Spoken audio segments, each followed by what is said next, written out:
Hola, bienvenue dans Je suis potentiel, ton podcast de développement personnel. Aujourd'hui, on va se parler des questionnements, les questionnements sains, comment faire la différence entre overthinker, les questionnements dits polluants, ceux qu'on devrait peut-être mettre de côté, contrairement aux questions qui peuvent faire la différence dans notre vie, les bonnes questions entre guillemets bien sûr. Donc on va voir tout ça.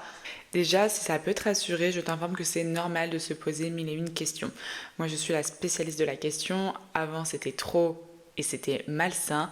Aujourd'hui, je sais comment prioriser mes questionnements pour mettre un peu d'ordre dans ma tête et différencier surtout les questionnements qui sont liés à des insécurités, des questionnements qui pourraient vraiment m'apporter dans mon mode de vie. Donc si tu as l'impression que ça cogite beaucoup là-haut, c'est normal et ça peut être très très sain, tout dépend de la façon dont tu le fais. L'idée des questions, c'est quand même de faire du sur-mesure, c'est de se demander par rapport à soi, en se questionnant soi ou par rapport aux autres, parce que c'est quelque chose qui est en rapport avec les autres, donc en questionnant les autres, qu'est-ce qui est le plus adapté. Donc là, a priori, on est sur quelque chose de sain. C'est répondre à nos attentes de la vie, côté amour, travail, ambition. Déjà, pour reconnaître un questionnement sain, à partir du moment où ce questionnement te fait du bien, c'est que c'est un questionnement sain. Les questionnements que je qualifierais de malsains, ce seraient les et si, les suppositions de choses qui n'arriveront sûrement jamais. Voilà, le fait de vouloir anticiper tel ou tel scénario et en fait qui traduit juste d'insécurité et pas forcément de la réalité. Quand on se pose des questions, c'est qu'on est à la recherche de réponses et les réponses on les trouve comment? À ce moment-là en se posant les questions à soi-même en s'introspectant ou en posant la question aux autres, donc en discutant. En sachant qu'une discussion peut avoir le double effet parce que parfois il y a des questionnements qui ressortent d'une discussion, que ce soit de l'autre personne ou de soi-même, qui ne seraient jamais ressortis si on était resté en face-to-face ou face à son carnet. J'en profite pour rebondir sur les différentes manières qu'on a de se questionner. Il y a quand même la façon où on se questionne avec tout qui arrive dans la tête et qui fout un sacré bordel. Et il y a la façon de se questionner de manière un peu plus carrée où on sélectionne quelles sont les questions les plus importantes, on les couche sur le papier et que là on se pose pour y réfléchir. Évidemment, c'est cette seconde méthode que je vous recommande. La discussion est également vraiment puissante. Ça dépend toujours avec qui tu discutes parce que tu peux te retrouver à extrapoler, à te retourner le cerveau pour des situations qui n'en valent pas la peine quand tu discutes avec une personne qui a tendance à extrapoler, se retourner le cerveau pour des questionnements qui n'en valent pas la peine. Donc pour pouvoir trouver les réponses à tes questions, t'introspecter, discuter et tester. Parce qu'au final, une fois que tu as trouvé telle ou telle réponse, la meilleure façon de savoir si c'est la bonne réponse, c'est de la tester pour la prouver ou de la dégager. Garde en tête que la qualité de ta vie dépend des questions que tu te poses. Se questionner sur tous les domaines de ta vie en même temps et ne jamais trouver la réponse, c'est une instabilité, une insécurité qui est juste ultra inconfortable. Après, tes questionnements, ils sont quand même propres à tes centres d'intérêt, même si bien sûr, il y a des grands questionnements qui sont communs. Par exemple, si tu te poses 2 secondes sur le travail, personnellement, le travail, c'est non négociable pour moi en termes d'épanouissement. Je ne peux pas être épanouie si j'ai pas un travail dans lequel je m'épanouis. Donc, c'est vraiment sur le travail que j'ai mis tous mes efforts de questionnement et que pendant de nombreuses années, je me suis introspectée sur quel pourrait être le travail dans lequel je vais m'épanouir. Du coup, bien heureusement, ces questionnements ont payé. En tout cas, j'ai su me poser les bonnes questions et pour ça, je me suis fait accompagner. J'ai énormément lu, j'ai énormément écouté de podcasts. Je me suis clairement retourné le cerveau, mais dans une dynamique saine parce que c'était pas je pense trop, j'overthink sur des extrapolations du genre ah mais je pourrais faire ce métier, mais aussi ce métier, mais aussi ce métier, mais comment je pourrais faire, mais comment je pourrais faire. Non. Le questionnement c'était plus pourquoi je suis douée, qu'est-ce qui fait que je suis moi, qu'est-ce qui me différencie des autres, comment je pourrais faire la différence, qu'est-ce que je prends du plaisir à faire, qu'est-ce que je pourrais apporter à ce monde et qu'est-ce que je pourrais faire qui me permet d'être rémunérée. Bon, c'est comme ça que je suis devenue coach.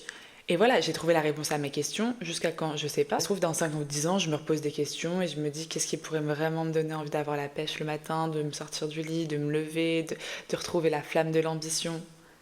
Avoir chaque chose en son temps. Bon, questionnement de travail, c'est fait. En amour, je trouve ça super intéressant d'observer par quoi on est passé pour pouvoir affiner nos besoins, nos envies, tirer des leçons de ce qui a fonctionné, pas fonctionné.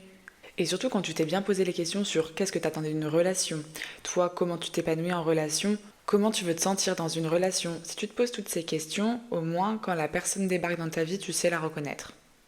Je m'en rends compte en fait avec ce podcast, mais moi les questions c'est ma passion.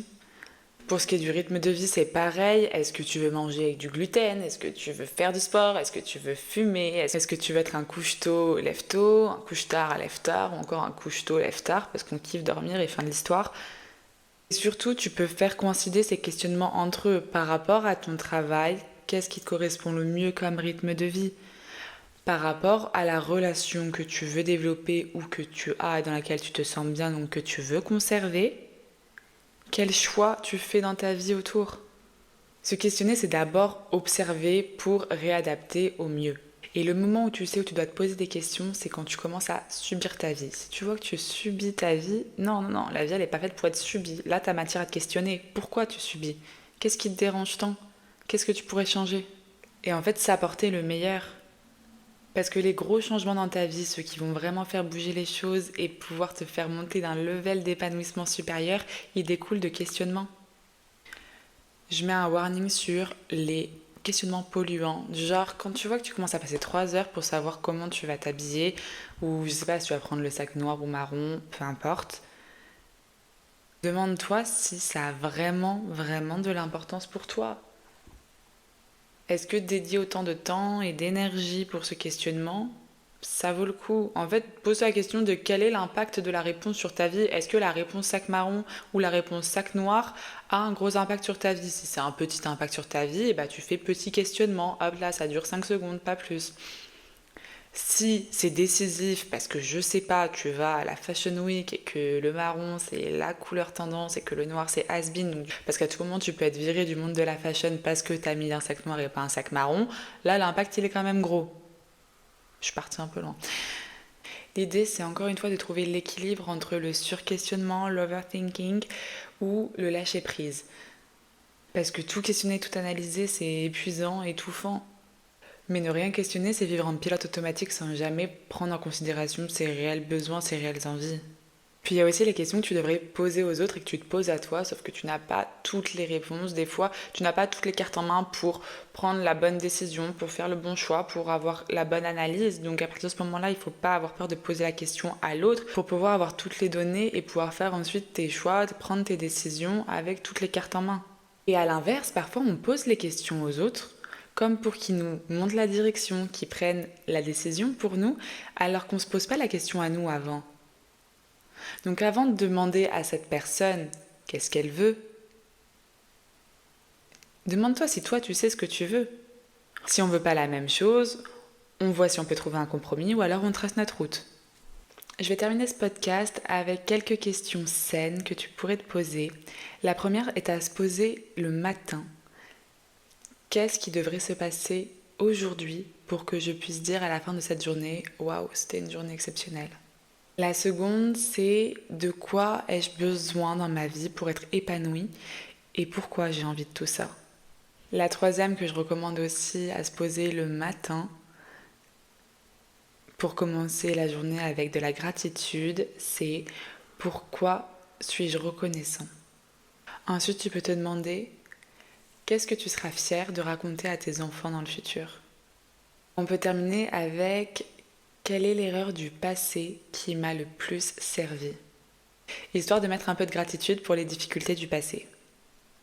J'en ai fini pour aujourd'hui. Si ce podcast t'a plu, n'hésite pas à me le faire savoir en notant le podcast 5 étoiles sur les plateformes d'écoute ou en me laissant un commentaire, un like ou en t'abonnant sur YouTube.